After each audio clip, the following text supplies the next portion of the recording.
So I guess this is the new hip thing that we're doing nowadays, huh? We are now paying extra money so we can access notable features that are hidden behind a paywall, despite the fact that we already paid an enormous amount of money for our console that should probably just run the games better by default. Okay, Nintendo, you win. What do you win exactly? Another rant from yours truly.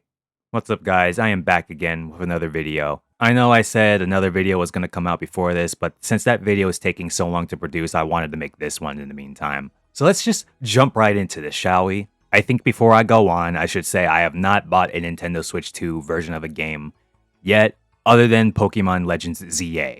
So one of my main issues with Nintendo Switch 2 editions of games is what's included with it and the fact that you have to pay for it. Now, before we go on, I have to drop the hottest take on this channel so far. I played Tears of the Kingdom 3 separate times, and I'm not talking about the whole game, I mean just in general. And I thought the game ran terribly. Not just in one section though, I mean the entire time the game was chugging for me.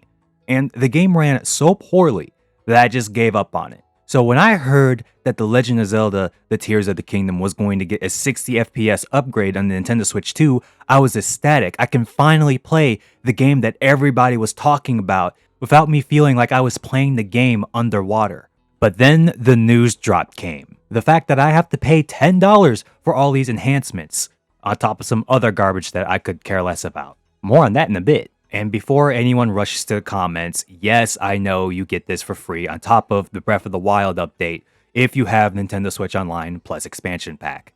But I have so many issues with Nintendo Switch Online plus expansion pack already. I'm not going to get into all the issues I have with Nintendo Switch Online plus the expansion pack. But I will say this, I do not have any friends I can get into a family plan with. So guess how much that costs a year for one person?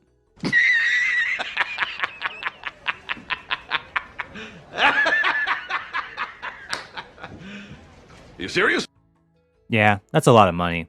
I think I'll pass. Now, I'm going to be honest, I don't mind Nintendo charging extra money for little bits of content.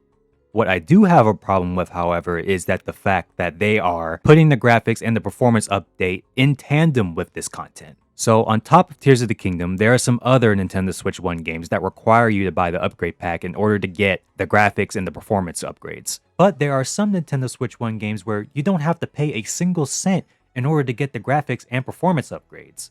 So I have to ask, why do you have to pay for some games, and for some games you don't have to pay? Don't get me wrong, I am super happy that there are games that don't require you to pay to get the upgrade. But the fact that we still have to pay to get upgrades for some games, despite the fact that we already paid $500+ for Nintendo Switch 2, which should just upgrade the games by default, boggles my mind. And I wouldn't even have a problem with said extra content if it was actually something substantial. But most of the time, it isn't, at least not to me anyway. So let's use Animal Crossing New Horizons as an example. But first, I will give it some credit because the Nintendo Switch 2 version of this game is only $5, and it's the cheapest Nintendo Switch 2 edition by far. But what are you getting with that $5? Not only do you get enhanced resolution and faster load times, but you can also use the Nintendo Switch 2's mouse controls while you're decorating the inside of your house, and while making your own custom design, and while making your own custom message on the bulletin board. This is, certainly a thing that you have to pay to use. It gets even worse when you put into consideration that you may or may not use these mouse controls to begin with. And you can also buy an item in-game, which is the megaphone, and this item allows for you to find your villagers faster. For example, if I had Bam on my island, if I wanted to know where Bam was, all I have to do is call his name on the megaphone. And then afterwards, Bam will give me a text box in the general direction he's in. What's the problem with this, you may ask? This was already an Animal Crossing New Leaf to begin with. Why are you taking out key features and reselling them? I know the Nintendo Switch 1 doesn't have a microphone, but still, you could have thrown this in for free. And last but not least, the number of players that can be online on the Nintendo Switch 2 version has been upped from 8 to 12. But of course there has to be some sort of dumb catch. In order to play with 12 players online, everybody needs to own the Nintendo Switch 2 version of the game. And before I forget, you can also use the camera and game chat alongside with this game. Whoop-de-frickin-do! Now I want you to close your eyes and think really hard. Do you think what they're offering you is worth the $5? I mean, I guess it is because of the graphics and the performance upgrades, but again, why do you have to pay for this? It just feels like the extra $5 is going towards the extra features that I don't really care about. As for another quick example, let's go back to The Legend of Zelda Tears of the Kingdom. So on top of enhancements, the only other thing that you're getting alongside the Nintendo Switch 2 version is this thing called Zelda Notes. And Zelda Notes does a lot of neat things. It can act as a literal GPS in-game for you. You can listen to stories that weren't in the original games, on top of a lot of other different features. But the thing that kills this for me is that this is exclusively a mobile app. I mean, I don't know about you guys, but when I typically play games, I don't have my phone on my lap 24/7. It's typically far away from me. And the fact that I need to have my phone on to use Zelda Notes makes the whole app seem a lot more cumbersome to use for me. So just imagine this for a second. You have both of your hands on the controller, but you have to keep constantly pulling yourself away from the action because you have to keep checking your phone for certain things. Okay, let me correct myself there. If you're using the voice GPS option, you don't have to necessarily keep your eyes on your phone at all times because it'll literally tell you where to go. But it doesn't change the fact that if you're constantly using the GPS, you're going to have to go to your phone, set another location, go to set location, and you're just going to have to reactivate it over and over again. This seems like an app that I would use once because it's new and it seems like fun to use, and that's about it. And with that, I will propose this question once again.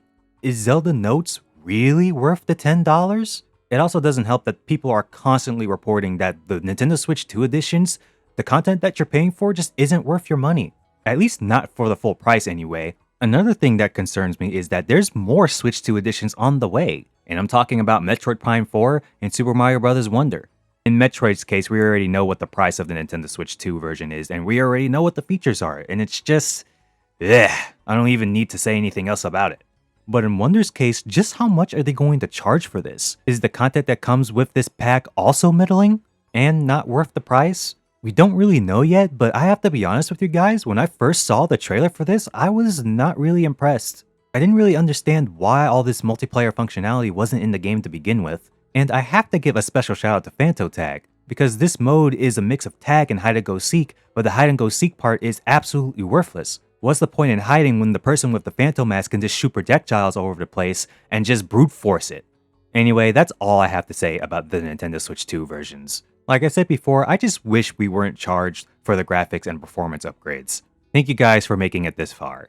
If you liked what you saw today, and if you want to hear more about my opinions on gaming, or if you just like gaming content in general, then please subscribe to my channel. I have a lot more videos in the pipeline for you guys. Alright, now if you guys don't mind, I'm gonna go back to the Pokemon Legends ZA grind and actually finish the game. See ya.